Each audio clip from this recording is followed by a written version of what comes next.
এই পরীক্ষণটি করার জন্য আমাদের দরকার হবে একটি চুম্বক, একটি সুচ এবং একটি গোল করে কাটা কাগজের টুকরো,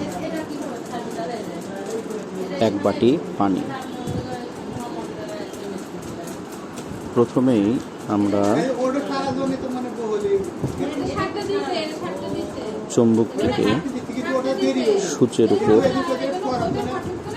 15 থেকে 20 বার এভাবে ঘষে নিই। ঘষার পর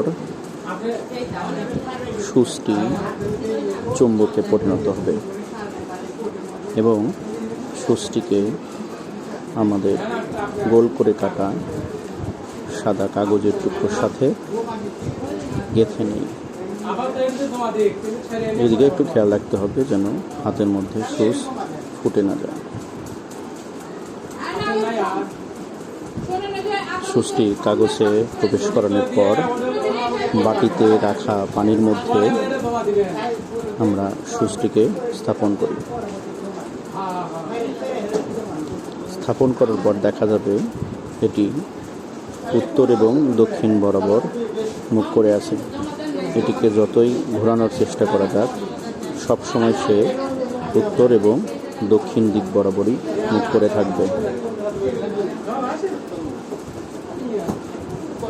আমরা যদি এটিকে চুম্বক দ্বারাও প্রভাবিত করার চেষ্টা করি, তারপরেও সে চুম্বক সরিয়ে নিলে একইভাবে উত্তর এবং দক্ষিণ দিক বরাবর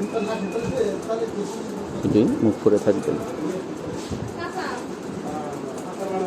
অর্থাৎ এটি একটি কৃত্রিম কম্পাসের কাজ করবে। এটি আমাদের নতুন কারিকুলামের 8ম শ্রেণীর একটি পরীক্ষণ। আশা করি সহজে আপনারা ক্লাসে তৈরি করে বাচ্চাদের দেখাতে পারবেন। ধন্যবাদ।